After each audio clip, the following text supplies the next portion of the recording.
जय माता दी भक्तों।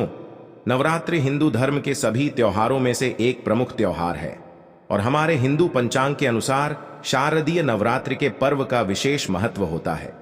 भक्तों, इसके बाद की 9 रातों में माता रानी के 9 स्वरूप शैलपुत्री ब्रह्मचारिणी, चंद्रघंटा माम, कुष्मांडा स्कंद माता, कात्यायनी कालरात्रि, महागौरी और सिद्धिदात्री की विशेष पूजा श्रद्धा और उमंग के साथ की जाती है। भक्तों, हमारे हिंदू पंचांग में माना गया है कि इन 9 दिनों में मां दुर्गा से जुड़ी सभी शक्तियां जागृत हो जाती हैं।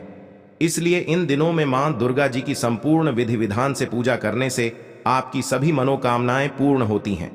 भक्तों, सच्चे हृदय से कमेंट बॉक्स में लिखें, जय माता दी। माता रानी आपके सभी कष्टों को समाप्त करें, आपकी झोली खुशियों से सदैव भरी रहे। भक्तों, नवरात्रि का महापर्व 9 देवी अर्थात 9 कन्याओं को समर्पित है। कन्या पूजन करने से हमारी समस्त पीड़ा दूर होती है, दुख दर्द दूर होते हैं, हर कष्ट दूर होते हैं, गृह क्लेश हमारे जीवन से हमेशा के लिए दूर हो जाते हैं। यहां तक कि पितृदोष, राहु दोष, मंगल दोष, काल सर्प दोष, मात्र कन्या पूजन से क्षण से पीड़ित व्यक्ति को राहत मिलती है, सुकून मिलता है, घर में खुशियां आती हैं तथा अकाल मृत्यु घर में कभी नहीं होती। दोस्तों, आपको बता दें, इस बार माता रानी पालकी की सवारी पर पृथ्वी लोक पर आ चुकी है और भक्तों के कष्टों को दूर करेंगी। जब जब माता रानी पालकी पर सवार होकर आती है, तब तब धरती पर फूल खिलते हैं और वर्षा होती है तथा हरियाली की उत्पत्ति होती है और जीवन सुगम हो जाता है। किसान के घर में साक्षात मां जगदम्बा जगत मां का आगमन होता है। भक्तों, इस बार के नवरात्रि बहुत ही शुभ और मंगलकारी माना जा रहा है। इस बार शारदीय नवरात्रि 3 अक्टूबर गुरुवार को शुरू हो चुकी हैं और इनका समापन 11 अक्टूबर बुधवार को होगा। ऐसे में 12 अक्टूबर दिन गुरुवार को ही दुर्गा विसर्जन होगा। जो लोग माता रानी की स्थापना करते हैं, मूर्ति स्थापना करते हैं, वह लोग 12 अक्टूबर गुरुवार को विसर्जन करेंगे। दोस्तों, नवरात्र की अष्टमी और नवमी तिथि पर कन्या पूजन का विधान है। इस बार महाअष्टमी तिथि 10 अक्टूबर 2024 यानी कि इस दिन है और नवमी तिथि 11 अक्टूबर 2024 दिन बुधवार को है। ऐसे में आप अष्टमी और नवमी को इन दोनों तिथियां में कन्या पूजन अवश्य ही करें। कन्याओं को भोजन अवश्य खिलाएं। शास्त्रों में 9 दिनों के नवरात्रि को बहुत ही शुभ और मंगलकारी माना जाता है और वही 8 दिनों के नवरात्रि को अच्छा नहीं माना जाता है। ऐसे में 10 दिनों के नवरात्रि बहुत ही शुभ मानी गई हैं। भक्तों, शास्त्रों के अनुसार नवरात्रि के दिनों में माता रानी का पूजन करने से, कन्या पूजन करने से मां अभय वरदान प्रदान करती है। कुंडली में जो कष्ट होते हैं उन्हें ठीक कर देती है। श्रीधर की तरह ही सच्चे हृदय वाले व्यक्ति के सभी कष्टों का निवारण मान शीघ्र ही करती है। मां की उपासना से विनम्रता का विकास होता है। सभी कष्ट, दरिद्रता, दुख कष्ट नष्ट हो जाते हैं। नवरात्रि में माता रानी का व्रत और पूजन किया जाता है, लेकिन नवरात्रि के दौरान सबसे ज्यादा महत्व होता है कन्या पूजन का। भक्तों, कन्या रानी जो होती है, फूल की पंखुड़ियों की तरह नाजुक होती है। कन्या पूजन सर्वोपरि है, श्रेष्ठ है। कन्या के रूप में स्वयं जगदम्बा देवी माता वैष्णव 9 देवियां अर्थात समस्त ब्रह्मांड इनके शरीर के कण कण में वास करते हैं। बहुत कम लोग जानते हैं 33 कोटि देवी देवताओं का वास होता है। कन्याओं के मस्तक पर कन्या चाहे छोटी हो चाहे बड़ी हो, वह सदैव पूजनीय है, मां के समान मानी जाती है। भक्तों, माना जाता है व्रत और उपासना से माता रानी इतना प्रसन्न नहीं होती है जितना कि कन्या पूजन से होती है। नवरात्रि में छोटी छोटी कन्याओं को माता रानी का स्वरूप माना जाता है। कन्याओं को भोग लगाया जाता है, उन्हें प्रसन्न किया जाता है और बदले में आशीर्वाद मांगा जाता है। कन्याओं को खुश करने के लिए गिफ्ट आदि उपहार वगैरह दिए जाते हैं। माना जाता है अगर कन्याओं को कोई भेंट दी जाए और वह उसे खुशी खुशी स्वीकार कर ले, तो इसका मतलब है माता रानी अर्थात माता वैष्णव ने वह भेंट स्वीकार कर ली। जिन पर कन्याएं प्रसन्न होती हैं तो समझो उन्हें माता रानी का आशीर्वाद मिल गया और माता रानी की कृपा से उन्हें मुंह मांगा वरदान प्राप्त होता है। कन्या पूजन कोई मामूली पूजन नहीं होता। समस्त ब्रह्मांड में जो पूजा होती है उनसे बढ़कर कन्या पूजन को माना जाता है। 10 बार गंगा स्नान करने से और 100 बार यज्ञ करने से तथा 1000 बार यात्रा करने से जो पुण्य मिलता है वह मात्र एक बार कन्या पूजन करने से करोड़ों गुना भक्त को मिल जाता है, प्राप्त हो जाता है दोस्तों। इसीलिए कहा जाता है कि कन्याओं को सताना नहीं चाहिए, इससे समस्त ब्रह्मांड हिल जाता है। कन्याओं की जितनी सेवा की जाए कम ही होती है। कन्याएं कोई मामूली नहीं होती। कन्या के रूप में स्वयं उनके मस्तक पर विराजमान होकर स्वयं देवी चलकर आपके घर तक आती है। नवरात्रि में 2 साल से लेकर 10 साल तक की कन्या का पूजन होना चाहिए। अष्टमी अथवा नवमी को कन्याओं के पैर धोकर भोजन कराना, उपहार आदि देना श्रेष्ठ माना जाता है, दुर्लभ माना जाता है। ऐसा मौका कभी हाथों से नहीं जाने देना चाहिए। इस दिन जितना ज्यादा हो सके कन्याओं के हाथ पकड़कर, पैर पकड़कर अपने घर तक लेकर आए। भक्तों, वीडियो में आगे बढ़ने से पहले आप अपनी राशि भी कमेंट बॉक्स में जरूर डाल दीजिएगा। यदि हमारे पास आपकी राशि के अनुसार कोई भी उपाय होगा तो वह हम आपके कमेंट के रिप्लाई में बता देंगे। कोई भी राशि के अनुसार अगर उपाय करता है तो माता वैष्णव बड़ी प्रसन्न होती है और ऐश्वर्य धन प्रदान करती है, माला माल बना देती है। इसीलिए राशि कमेंट में जरूर डालें। और हां, माता को एक लायक जरूर करें। लायक करने में कंजूसी ना करें। दोस्तों, कैसे करें कन्याओं का स्वागत? कन्या जब आपके घर आए तब सभी के पैरों को दूध और पानी से उनके पैरों को धुलना चाहिए। खासकर मर्दों को कन्याओं के पर अवश्य धोने चाहिए। इससे मैया वैष्णो प्रसन्न होती है दोस्तों। फिर उसके बाद कन्याओं को किसी साफ जगह पर जमीन पर कपड़ा बिछाकर बैठाना चाहिए। उनके माथे पर अक्षत फूल और कुमकुम लगाना चाहिए। फिर उसके बाद भोजन ग्रहण करवाना चाहिए। लेकिन हमेशा याद रहे, कन्याओं को थाली में 3 पूरियां कभी ना रखें। इसे शुभ नहीं माना जाता है, अशुभ माना जाता है। 3 पूरियां तथा 3 रोटियां मरने वाले व्यक्ति के लिए निकाली जाती है और जेल में कैदियों के लिए दी जाती है।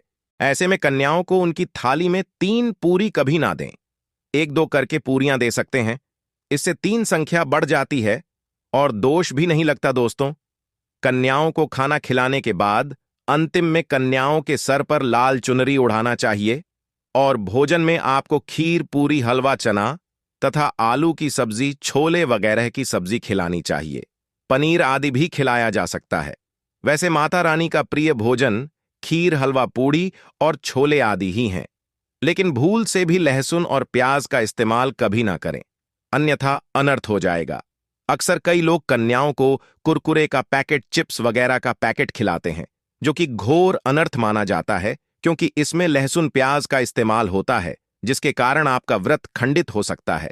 मां दुर्गा क्रोधित हो सकती है। जहां आपने 9 दिनों तक लहसुन प्याज का परहेज किया, लेकिन आपकी एक गलती पूरे व्रत को खंडित कर सकती है। इतना भी नादान नहीं बनना चाहिए कि माता रानी रुष्ट हो जाए और कन्याओं को भी अशुद्ध होना पड़े। कन्याओं को डब्बा बंद कोई भी ऐसी चीज न खिलाएं जिसमें लहसुन प्याज होता है। कई चीजें ऐसी होती हैं मार्केट में जिसके अंदर लहसुन प्याज का इस्तेमाल होता है। ऐसा आप कभी मत करना दोस्तों। कई लोग कन्या पूजन में खाना घर पर नहीं बनाते और मार्केट से रेडीमेड लाकर ही खिलाते हैं तथा दही जलेबी खिलाते हैं, जो कि शुभ नहीं माना जाता है दोस्तों।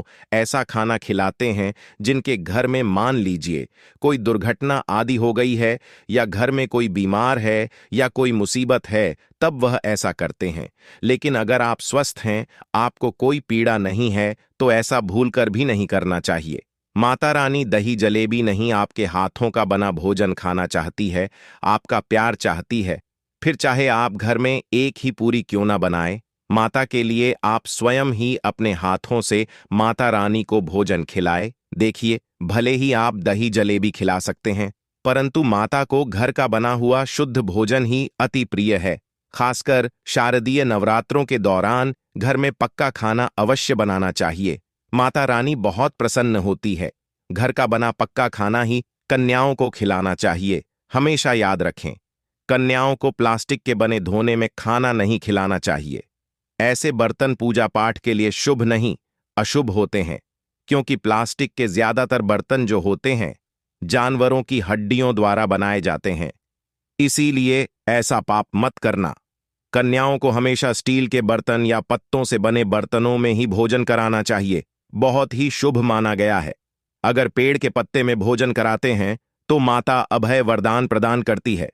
दोस्तों, एक और बात हम आपको बताने वाले हैं कि यदि नवरात्रों के समाप्त होने के बाद यदि बीच में कन्या पूजन में शुक्रवार का दिन पर किया जाए तो कन्याओं को कोई भी खट्टी चीज नहीं खिलाना चाहिए, क्योंकि शुक्रवार का दिन माता संतोषी को समर्पित होता है और माता संतोषी नवरात्रों के दिनों में सक्रिय अवस्था में होती है, यानी वह भी 9 देवियों के साथ में आपके घर में आती है। इसीलिए कन्याओं को भूलकर भी शुक्रवार का दिन खट्टी चीज घर में नहीं बनाना चाहिए और कन्याओं को भी खट्टी चीज नहीं खिलाना चाहिए। घोर पाप लगेगा आपका, किया कराया सब बर्बाद हो सकता है। खट्टी चीजों से माता संतोषी रुष्ट हो सकती है, चिढ़ सकती है, आपको श्राप दे सकती है। इसीलिए नादान ना बने दोस्तों।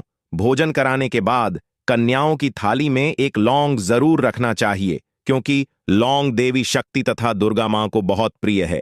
लौंग माता शक्ति का प्रतीक होती है। लौंग में नवदुर्गा का वास होता है।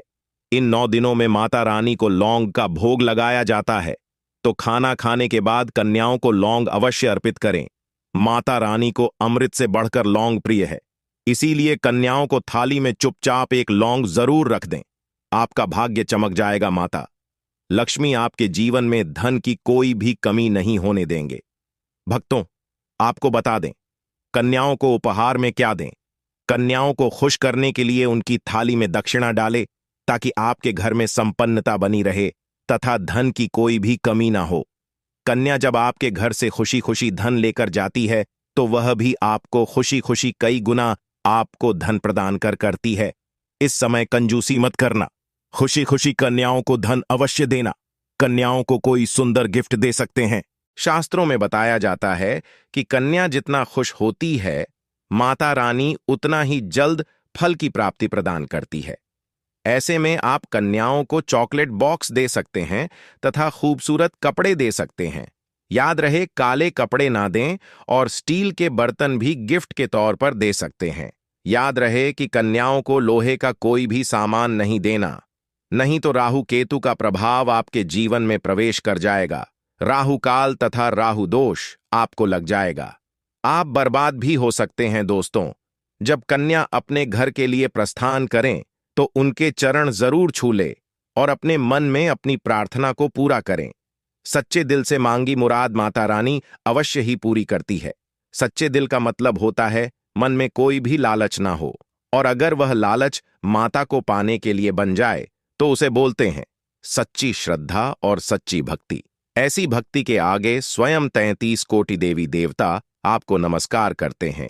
नवरात्रि में अगरबत्ती आप जलाते हैं, या फिर आप गोबर के कंडे जलाते हैं, या फिर आप माता रानी के लिए जो भी चीजों को जलाते हैं, तो भक्तों, भस्म का क्या करना चाहिए? जलाने के बाद जो अंतिम चीज होती है वहां चीज भस्म होती है। भस्म का क्या करना चाहिए? तो भक्तों, हम आपको बता देते हैं कि इस भस्म को पूरे साल के लिए, 1 साल के लिए इस प्रकार की भस्म को बटोर करके रखना चाहिए। जो अगरबत्ती की भस्म है या फिर कहाँ जाएं, गोबर के कंडे की भस्म रखी है, क्योंकि माता रानी को हम जो कच्ची धूप जलाते हैं उसकी भस्म भी काफी सारी हो जाती है।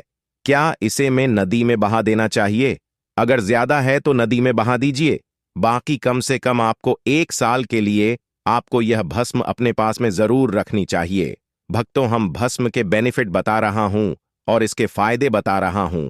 इससे पहले अभी तक जय माता दी नहीं लिखा है तो जय माता दी लिख दीजिए। इससे हमें वीडियो बनाने का मोटिवेशन मिलता रहता है और माता रानी की कृपा आपके ऊपर और हमारे ऊपर सदा बनी रहती है। उसमें हमें आनंद मिलता है। तो भक्तों, जो भस्म होती है इसका क्या करना चाहिए? अगरबत्ती की जो भस्म होती है इसे पूरे 1 साल के लिए आपको बचाकर रखना होता है और इसे थोड़ी थोड़ी आपको खानी होती है। अगर आप चाहते हैं कि आपकी अध्यात्म उन्नति हो, आपकी प्रगति हो, तो यह थोड़ी थोड़ी मात्रा में खाना शुरू कर दीजिए। आपके जो सोचने समझने की क्षमता है इतना ज्यादा पावरफुल हो जाएगी कि आपके आसपास में रहने वाले लोग जितना सोचते हैं उसे 1000 गुना ज्यादा आपकी सोच बढ़ जाएगी। भक्तों, जिस भी कार्य को करने के लिए जाएंगे उस कार्य में आपको तरक्की मिलना शुरू हो जाएगी। और भक्तों, एक खास बात, छोटे बच्चों को नजर तो बहुत ही जल्दी लग जाती है, तो जो अगरबत्ती की भस्म होती है माता रानी के लिए, 9 दिनों तक आपने भस्म जला करके रखी है, उस भस्म का थोड़ा सा तिलक आप जो हैं उनके मस्तक पर लगाइए। या फिर चाहते हैं तो जिस हिस्से में दर्द हो रहा है, जैसे कि पेट में अचानक से दर्द हो रहा है, उस हिस्से पर आप जो है इस भस्म को रगड़ दीजिए। अच्छी तरीके से भस्म लगा दीजिए। तो पेट में अगर प्रेत लगा हो, प्रेत भस्म हो जाएगा, बाहर निकल जाएगा। सिर दर्द हो रहा है, सिर में लगा दीजिए। यानी कहने का मतलब है कि यह आपके हर प्रकार के दुख तकलीफ बाधाओं को दूर करने का काम करता है। नित्य खाएंगे। अपने छोटे बच्चे को खिलाना शुरू कर दीजिए। पढ़ने लिखने में कमजोर है, ऐसे में जो बुद्धि स्थिर हो जाएगी। कई लोग पढ़ने लिखने को बांध देते हैं, कई लोग किसी की किस्मत को बांध देते हैं। तो भक्तों, इन सारी समस्याओं से छुटकारा पाना चाहते हैं तो इस भस्म का तिलक प्रतिदिन जरूर लगाई। अगर दोस्तों आप इनका तिलक लगाते हैं तो फिर यह अति उत्तम है। सोने पर सुहागा होगा आपके लिए, और आपके बच्चे की जो पढ़ने लिखने की जो क्षमता है काफी बढ़ जाएगी। आप जहां भी जाएं आपको भी अध्यात्म उन्नति मिलेगी। इस भस्म का जब तक तिलक आपके सिर पर लगा रहेगा, कोई भी आपका बाल बांका नहीं कर पाएगा। और भक्तों, यदि आपके ऊपर कोई व्यक्ति तंत्र विकार करता है या करने का प्रयास भी करेगा, तब भी नहीं लगता है। हमारे चैनल द वास्तुशास्त्र का मकसद है जनहित एवं जन कल्याण करना। आइए जानते हैं कि ज्योत की बात का क्या करना चाहिए। आप में से अधिकतर भक्त या तो नदी में बहा देते हैं और अधिकतर लोग हैं यह धन स्थान पर रखते हैं। इससे फायदा नहीं मिलता दोस्तों। ज्योत की बात ही हमेशा जागृत अवस्था में रहती है। ध्यान से सुनना। जो कि बात को हमेशा आप जो है अपनी बाजू पर पहनना। बाजू बंद की तरह आपको इसे पहनना चाहिए। अगर लड़की है तो लड़की से अपनी भुजा में आपको इसे पहनना चाहिए। क्यों पहनना चाहिए? क्योंकि यह कोई साधारण नहीं है, यह साक्षात मां दुर्गा का आशीर्वाद होता है। यह साक्षात मां दुर्गा की कृपा होती है, प्रसाद होता है। 9 दिन तक अखंड जलने के कारण यह चैतन्य हो जाता है। इसमें प्राण आ जाते हैं, इसमें शक्ति आ जाती है। इसीलिए इसे पहनने के बाद कई प्रकार से फायदे मिलते हैं। अगर आप इस प्रकार के फायदे लेना चाहते हैं तो यह ज्योत की बात अवश्य धारण करें दोस्तों। अगर आप वाकई में मां वैष्णव की कृपा पाना चाहते हैं तो कमेंट बॉक्स में लिखें, जय माता दी माता रानी आपकी झोली खुशियों से भर दे। धन्यवाद।